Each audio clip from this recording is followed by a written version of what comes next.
WCBI News at 6 starts now. Good evening, everyone. The family of Michael Jones continues to mourn his loss.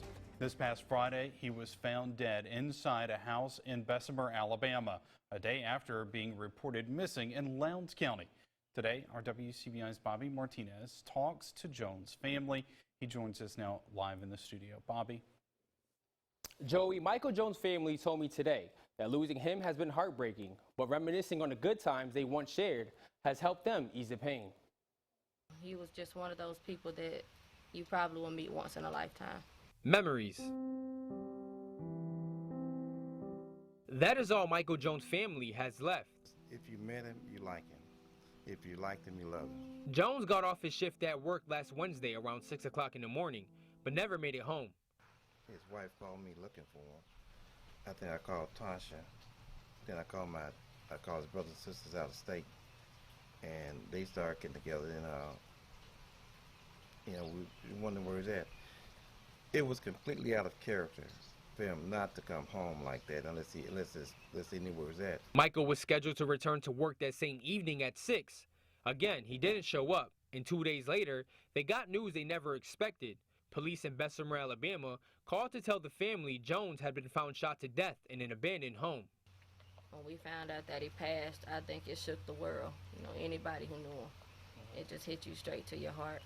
It's just it hurts a lot, but yeah, day by day we're going through it. Latasha Swope remembers Michael not only as a loving brother, but also a devoted husband and father.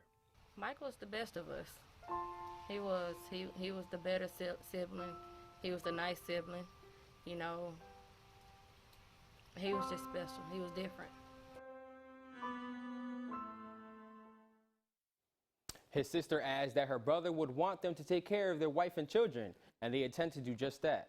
And as for the investigation into his death, so far no arrests have been made. Columbus police are looking for a person of interest after a hotel employee is assaulted by a man reportedly knocking on doors. Columbus police say the incident happened early Sunday morning. Investigators believe the suspect was harassing people by knocking on doors of the hotel. The employee confronted the unknown man. That's when the alleged assault happened.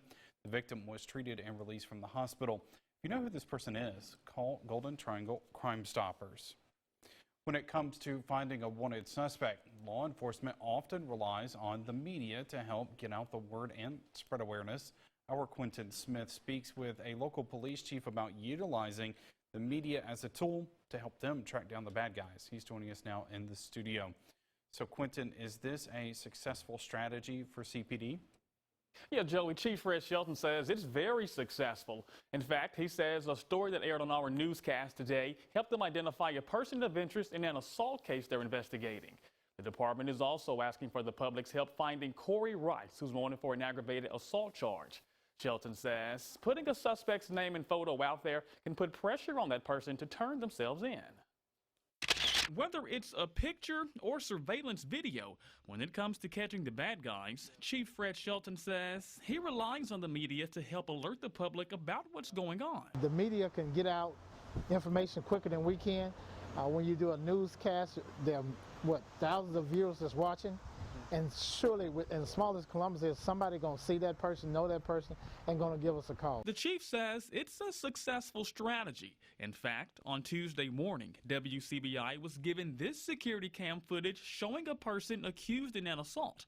Now, police are one step closer to tracking down the suspect. Just this weekend, we had a business owner was assaulted on his property. We gave that video to the news media. And today I'm happy to say that we do have a person of interest based on someone seeing the face, recognizing who the person was. They called and we were able to get that information, and now we're looking for that person. And hopefully we'll be able to make arrests sometime today. When it comes to releasing information about an alleged crime or person, Shelton says it's important to be very descriptive. If the person may be armed and dangerous, certainly we want to put that out. We want to put out the physical description of the person, what kind of clothes they were wearing, how tall they was. We want to talk about the vehicle description that they're in. If it was a 4-door car, a 2-door car, if it was a truck, it was an SUV. It's common for someone who's accused of a crime to try and dodge law enforcement. That's why the chief says releasing their identity to the public will often help solve that problem. Because again, if I'm walking into a store and I see my picture on the TV, I'm like, oh my goodness, right? So, and again, that's very helpful. And if they're not so inclined to do it, if they're trying to hide, there are people that's going to see it and they're going to pick up the phone and call. And again, additionally, we have Crime Stopper, which gives them a little financial incentive to make the calls. Now again, Shelton says they're still searching for 32-year-old Corey Rice. He's accused of shooting someone back in April. If you have any information on his whereabouts or info on any crime or incident that's happened here in Columbus, you're asked to contact 911 or Golden Triangle Crime Stoppers. And remember, you can report anonymously. A man charged in a West Point homicide makes his first court appearance this morning. Bond was set at $1 million for Richard Raines.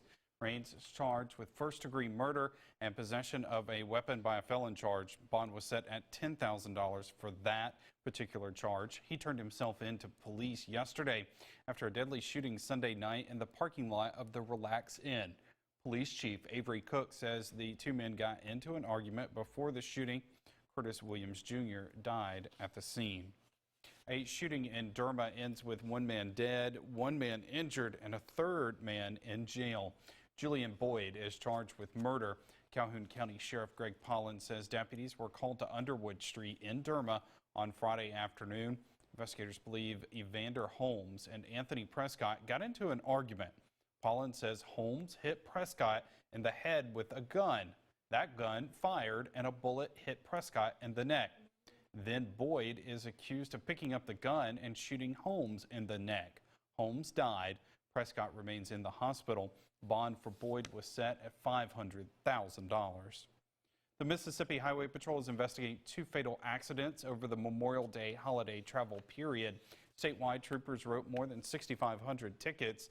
There were 153 DUI arrests. Troop F out of New Albany had some of the highest numbers in the state, with more than 1,000 tickets written and 44 DUI arrests. Troop G wrote more than 700 tickets and had 15 DUIs. The fatal crashes happened in Carroll and Kemper counties. An Arkansas company is fined after an employee fell to his death in Oktibbeha County. John Wayne Womack died last November after a 90-foot fall from a cell phone tower near Longview. The U.S. Department of Labor's Occupational Safety and Health Administration cited Pegasus Tower Company for exposing employees to falls. Womack was reportedly trying to connect 2 sections during the construction. The company was fined $140,000. It has 15 business days to address the findings of the investigation. Our time lapse from downtown Columbus today. Our Alpha Insurance camera shows the clouds, the wet weather, just drizzly, rainy, what have you around the region. Some spots getting over an inch of rain today. Some steadier downpours as well in around parts of northeast Mississippi and west Alabama. 72 degrees in Columbus right now. We're still overcast. This is the cloud cover rainfall situation right now. A lot of the steadiest rain shifting away from the area. We have a batch of storms west of Grenada, some rain down there towards Carthage, and this will continue to pivot through the region this evening. So a chance for some showers or some thunder showers this evening. A lot of this will tend to fizzle out later on, but we will keep the chance of rain going all night long. It will be a muggy night. Overnight lows in the upper 60s. Tomorrow, your Wednesday, upper 70s to around 80 degrees with more scattered showers and storms. We are looking at rain chances going down by the weekend. We'll show you that 7-day forecast coming up. Construction will soon start on a new boutique hotel for downtown Tupelo. The Thrash Group has unveiled plans for Hotel Tupelo. The 4-story 80-room hotel will also have space for a restaurant along with meeting rooms. Hotel Tupelo will feature nods to Tupelo's history while maintaining a modern and upscale feel. The city and Tupelo Redevelopment Agency will build a new parking lot behind Mugshots and the Renaissance Center for Ideas. The hotel should open in the fall of 2021. Mississippi's COVID-19 death toll is now more than 650. The Mississippi State Department of Health has identified 273 new cases of the virus. The number of deaths is now 652. More than 13,000 Mississippians have contracted the coronavirus. 388 remain in the hospital. The 18 to 29-year-old age range has seen the most infections. Most of the deaths have been people aged 70 to 79. Health officials estimate more than 9,400 people have recovered. This means there are at least 3,600 active cases in the state. COVID-19 related shutdowns have hit some businesses harder than others, and now tenants are asking for leniency from landlords. Some retail businesses were closed for nearly 2 months. That unexpected drop in sales has some asking landlords for rent abatement. DM Cleveland is a commercial developer and says he understands the plight of businesses. He says sometimes rent is tacked on to the end of a lease. At the same time, commercial projects underway before the pandemic never did shut down. Cleveland believes that is a good sign for the economy going forward. I think that we will bounce back, and I think we'll be stronger than ever now. We will be different. We will do all the things differently, but the economy is going to spring back, and I think we're going to be better than ever. Cleveland says he wouldn't be surprised if future leasing agreements had clauses dealing with rent reduction or abatement in case of events like COVID-19. Etowah Community College develops plans to safely open for the 2020 school year. A 21-member task force met virtually to work out protocols for the upcoming fall semester. The college plans an announcement June 15th. Dr. Jay Allen says they want to take the right approach in determining how and when to let students come back and fully resume face-to-face instruction. We all have a level of uneasiness with COVID-19 and what the future holds. What I'm excited about is that we're going to do our work, we're going to do our due diligence to try to figure out everything we can and then have the flexibility to change when we need to. I believe we can provide a safe environment. I think right now our employees are in a tremendously safe environment at work, and then we have to ramp up a little bit as we begin to open to the public. About 100 administrators, faculty members, and students will be involved in the process through the task force. June is traditionally wedding season, but this year many couples are choosing non-traditional wedding venues. We'll take a look when we come back. In WCBI's News at 6 with Joey Barnes. Welcome back, everyone. Helping Hands in Columbus wants to help people who've fallen on hard times due to the coronavirus. The agency is offering financial relief to those in need. Executive Director Nancy Geary says the organization is helping people pay their rent, mortgage, and utilities, along with providing meals through their food pantry. But due to the COVID-19, they're seeing more people needing assistance. The difference right now is the people that we are seeing come through our doors are people that have never had to ask for help before. They've always had a job. They've always been able to pay their own bills. And through no fault of their own, of course, the jobs have either ended or their hours have been cut way back, and they find themselves not quite able to stretch that unemployment check as far as they need to.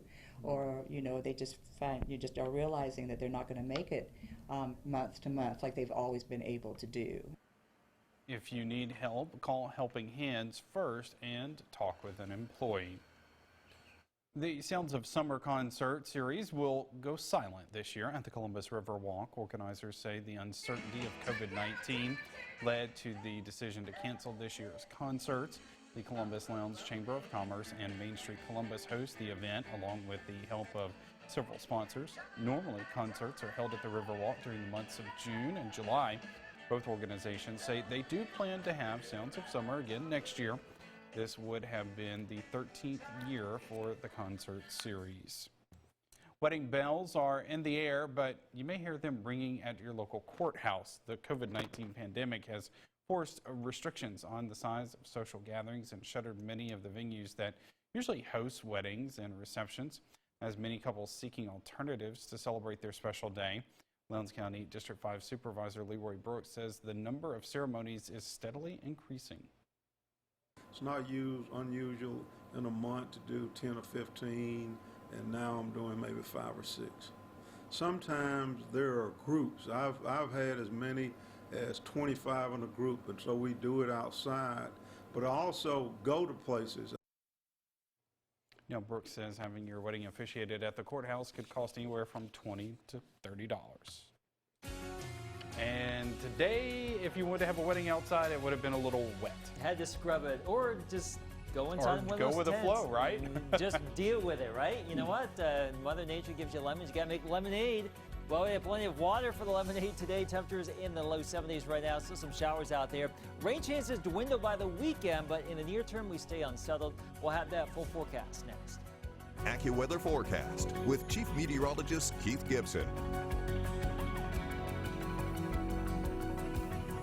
Pretty overcast today. Some widespread showers developed this morning, and a lot of those very persistent going into the afternoon. Case in point at Durham's Pharmacy in Vernon. Look at all the rain, the clouds moving down through. A bit breezy out there. Some of you had more rain than others. The steadiest right now shifting to the northeast of our area, but we still have some additional showers and storms back to the west from Clarksdale to Greenwood. A batch of showers and storms also down here just to the west and southwest of Meridian. A strong storm cell with some gusty wind down there. So still some rain potential here going into the evening and overnight. A stripe of 1 inch plus here right along the Mississippi state line from Lowndes County back to Lamar County and Monroe County here in our region. So all of this is swirling around an area of low pressure that is just hanging out across the high plains there and the southern plains in Oklahoma and Texas. So moisture is very prevalent right now. It's very humid. Rain chances will continue. We will have a front move through as we get into the weekend. That will usher in some drier air, and the weekend forecast is looking pretty good. We can't rule out a stray shower Saturday. Sunday's looking great. Highs will be in the 80s. The humidity will allow overnight lows to get back down into the 50s or lower 60s. So a little bit different than where we are headed to tonight. Into the upper 60s, muggy scattered showers are going to remain possible here. And here's our planner for your Wednesday. A few showers early, and then we will likely see some more rain and storms bubble up during the course of the day. Highs in the mid to upper 70s, a shot at 80 degrees, but we're going to lowball the highs here just because of the rain potential. Winds from the southeast at about 5 to 15. So we have this arc of rain trying to move through the region this evening, but a lot of this will fade away once we get into the overnight hours, as is typical for this time of year. More showers and storms during our day Wednesday. Some of those will go away tomorrow night. We'll see some more flare back up as we get into our Thursday. So as you can see, a bit unsettled as we go throughout the next 3 days here. Wednesday, Thursday, Friday. Rain chances 50-60% here overall. Our highs will get back into the 80s going into the weekend as we talked about. So your Saturday, can't rule out an isolated shower or two, but rain chances really quickly go to zero. Sunday, Monday, Tuesday. Early next week is looking very nice. Look at those lows getting down into the mid to upper 50s. Warm days, comfortable nights. But by the time you get to the weekend, your grass is probably looking like a jungle with all this rainfall that we still have in the forecast for the next few days. Although the season was cut short, college baseball All-Americans still get the nod. Find out which Bulldogs and Rebels made the list next in sports. WCBI Sports with Tom Ebel is brought to you by your local Ford dealers. Go further. As of Monday, we would have found out who would be hosting. This upcoming weekend was to ring in the beginning of the regionals round of the NCAA baseball tournament. To make up for the disappointment of no playoff baseball, All-Americans have been named for the season that could have been. Collegiate baseball naming its 2020 All-Americans. 3 selections from Ole Miss. Third baseman Tyler Keenan named to the first team. Shortstop Anthony Servideo selected to the second team. And Rebels ace Doug Nikhazy named third team All-American. As for Mississippi State, 1 lone selection for the Bulldogs. Right-hand pitcher Christian McLeod named third team All-American. McLeod becoming the first freshman Bulldog to be named an All-American since Jake Mangum back in 2016. Due to the lost season of college baseball and the pause placed on the sports world, the Major League Baseball draft will only be 5 rounds this year. In the latest mock draft, 3 current Bulldogs and another commit could be going off the board early. All 4 projected to be top 40 picks. MSU commit Austin Hendricks projected to go top 15, 12th to the Cincinnati Reds. Justin Foscue will join Jake Mangum and Cole Gordon in New York as he's projected to have the Mets select him at 19. Jordan Westberg tabbed 29th off the board to the LA Dodgers, and the Cleveland Indians selecting JT Ginn with the 36th pick. The 2020 MLB draft is expected to begin June 10th. Big news for Mississippi State women's hoops and new head coach Nikki McCray-Penson. Five-star signee Madison Hayes announcing she'll be sticking with the Bulldogs. Hayes, who originally signed with head coach Vic Schaefer at the time, becomes one of the most decorated recruits in Hail State hoops history. Second McDonald's All-American, the first one being Rakia Jackson. Those two will be teammates this upcoming year. That's it for sports. The last secure forecast next. Some showers and thunder showers continue across our region right now, and a lot of this will tend to wane a little bit going into the evening. More showers and storms are still in the forecast for you Wednesday, Thursday, and Friday. We'll dry things out nicely just in time for the weekend, Joey. Always good when you dry it out for the weekend. Perfect timing. All right. Thanks, Keith. Thank you so much for joining us, everyone. Have a good night.